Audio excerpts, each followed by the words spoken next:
Perkembangan teknologi sekarang tidak lantas membuat kantor yang bergerak di bidang jasa pengiriman melemah ataupun menghilang.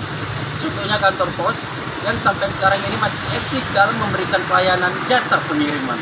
Karena keeksistensiannya, banyak masyarakat yang masih terus menggunakan jasa pelayanan pengiriman kantor pos. Dan keberadaannya terus berkembang di wilayah Indonesia, termasuk kota tebing tinggi. Ikuti terus perjalanan kami dalam menelusuri kantor pos yang ada di kota tebing tinggi. Tetap di channel Mau tahu ya?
Kami dari tim Mau Tahu Ya, spesial tayangan untuk sejarah Kota Tebing Tinggi. Dan kali ini, sobat Kimas sekalian, kita sudah berada di ruangan Mbak Agnes atau Kak Agnes yang akan mencoba menerangkan tentang seputaran kantor pos.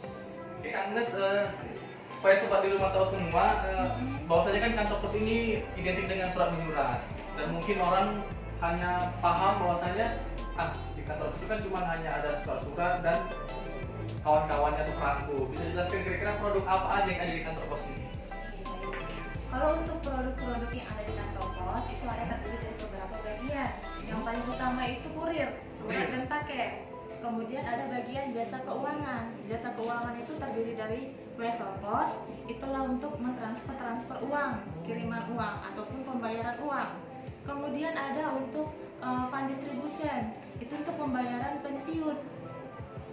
Kemudian ada yang namanya giro pos, itu rekening giro yang didaftarkan melalui kantor pos sendiri.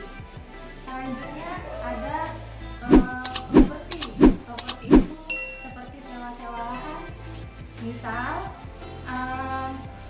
ada kafe-kafe yang berdiri di sekitar kantor pos, itu membayar sewa lahan kepada kantor pos. Itu termasuk juga produk-produk kami. Ya. Kemudian retail itu termasuk kepada materai, penjualan materai. Selanjutnya ada yang namanya konsinyasi. Konsinyasi itu terdiri dari kartu pos, kemudian perangko, kemudian sampul-sampul seperti amplop kayak gitu. Itu juga termasuk ke dalam produk-produknya pos. Iya, karena dulu kan kita cukup terkenal dengan kartu pos, wesel pos, perangko, bahkan dulu istilahnya filateli ya, menggunakan perangko hobi. Nah itu sekarang masih ada nggak? Masih ada ya? Masih ada. Kemudian ada yang namanya untuk pembayaran jasa keuangan seperti bayar listrik, kemudian bayar untuk leasing misalnya, ataupun untuk bayar isi pulsa. Membeli tiket kereta api juga bisa melalui pos. Bisa. Membayar pajak bumi dan bangunan atau PDB juga bisa. Semuanya bisa dibayar di kantor pos. Nggak hanya surat dan paket aja gitu. Jadi, ayo masyarakat kalau Kantor pos gitu ke ya. kantor pos, karena kantor pos itu nggak cuma bagian untuk pengiriman paket dan surat aja. Oke, Semua bisa. satu pertanyaan terakhir Kak. Di zaman era digital ini kan banyak sekali produk-produk dari luar itu pengiriman barang. Kira-kira hal apakah yang bisa mengharuskan orang harus ke kantor pos, dan itu kemudahannya di mana kira-kira supaya orang ternyata di kantor pos ini mudah nih ngirim barang. Eh, Ada nggak kemudahan-kemudahan tersendiri gitu? Kalau untuk kemudahannya, kantor pos itu kita menyediakan pick-up service. Jadi pelanggan hanya nunggu di rumah aja, kita yang jemput ke rumah. Seperti itu. Kemudian sekarang juga kita punya program baru. Itu namanya Pos Biro Mobile. Pos Biro Biro Mobile. Mobile. Itu apa artinya? Pos Biro Mobile itu sejenis aplikasi. Itu nanti diinstal di handphone melalui Play Store. Nanti di situ dikarenakan kita juga kadang-kadang malas pergi keluar, nanti melalui di rumah kita juga bisa bayar listrik ataupun isi pulsa sendiri tanpa harus keluar rumah. Ini menggunakan Android aja. Nah, itu nggak perlu repot-repot karena statusnya sama seperti M-Banking. Kalau M-Banking kan kita harus antri kan Iya. membuatnya. Kalau kita tinggal di rumah aja, install melalui handphone udah bisa. Berarti bisa work from home juga ya? Iya, bener. Jadi nggak perlu repot-repot lagi kita keluar. Iya, oke. Oke sobat sekalian, walaupun usianya sudah tua, tadi tahun 1958 berdiri, tapi sampai sekarang kantor pos memang memenuhi kebutuhan masyarakat yang diinginkan di era digital ini. Untuk itu, ayo ke kantor pos. Sahabat sekalian, kantor pos adalah gedung tertua di Jalan Sutomo, Kota Tebing Tinggi, yang dikenal banyak oleh masyarakat sebagai gedung yang memiliki peran penting sejak masa lalu hingga saat ini. Meskipun di era digital, kantor pos masih tetap menjalankan fungsi-fungsinya sebagaimana yang kita ketahui.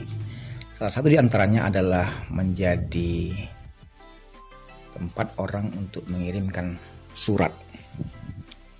Lalu bagaimana dengan sejarah kantor pos Kota Tebing Tinggi sendiri? Sejarahnya panjang, diperkirakan sampai hari ini kantor pos itu sudah berusia sekitar 140 tahun. Dari berbagai laporan versi Belanda menyebutkan bahwa kantor pos di Kota Tebing Tinggi ini sudah didirikan sekitar tahun 1880 bersamaan dengan penguasaan Belanda atas kawasan-kawasan negeri Padang dan Bedagai untuk pembangunan perkebunan milik pengusaha-pengusaha Belanda. Pada saat itu, sekitar tahun 1882, Belanda sibuk memberikan izin melalui konsesi kepada pengusaha-pengusaha Belanda untuk mendirikan perkebunan-perkebunan karet, tembakau, kemudian sawit, dan beberapa jenis tanaman lainnya. Dalam kaitan dengan itu tentu juga terjadi pertumbuhan administrasi perkebunan yang sangat cepat, di mana terjadi hubungan perdagangan, kemudian hubungan yang bersifat ekonomi dan politik, hubungan yang bersifat kekeluargaan, sosial, dan lain-lain. Maka pada saat itu fungsi kantor pos kemudian menjadi sangat penting sebagai pelanjut bagi proses alih informasi dari dan ke negeri Padang. Pada saat itu kantor pos didirikan bersamaan dengan fasilitas publik lainnya, misalnya listrik, kemudian perhotelan, ada juga markas tentara dan polisi, juga penjara dan bank. Kantor pos ini memiliki fungsi yang sangat penting di masa Belanda, kemudian juga sangat penting di masa perjalanan proses perdagangan hingga kemerdekaan. Di masa lalu, sebagai kantor yang berfungsi untuk distribusi surat, maka produk paling fenomenal dari kantor pos adalah perangko. Maka untuk melihat perjalanan kantor pos, kita tidak bisa melepaskan diri dari produk perangko yang mereka jadikan sebagai alat pembayaran bagi jasa mereka mengantarkan surat. Baru kemudian di masa kemerdekaan,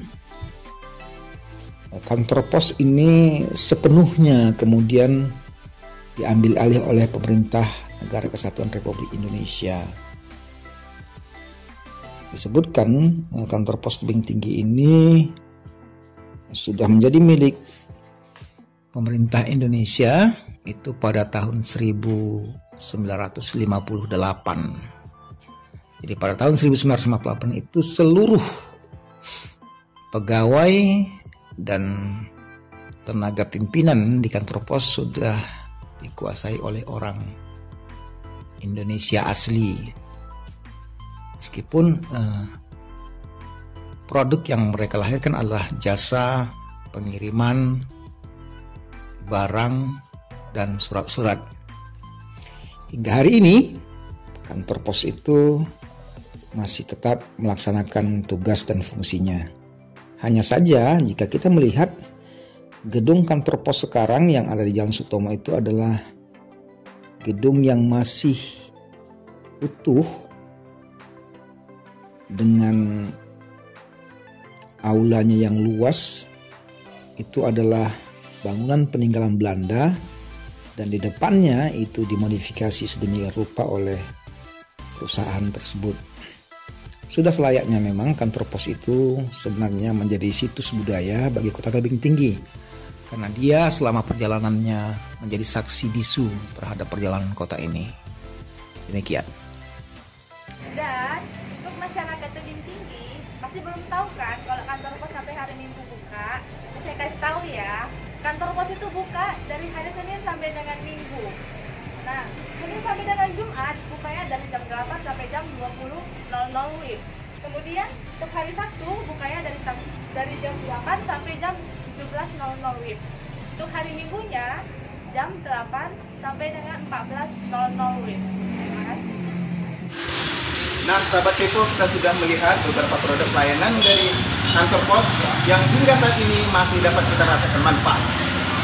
Dan ini buktinya bahwa kantor pos merupakan pioner dari perusahaan-perusahaan jasa pengiriman lainnya. Ayo kita ke kantor pos Kota Tebing Tinggi. Untuk itu, jangan pernah lupakan sejarah, karena kami akan selalu ada untuk sejarah Kota Tebing Tinggi. Dan jangan lupa like, comment, share, and subscribe di channel Mau tahu ya?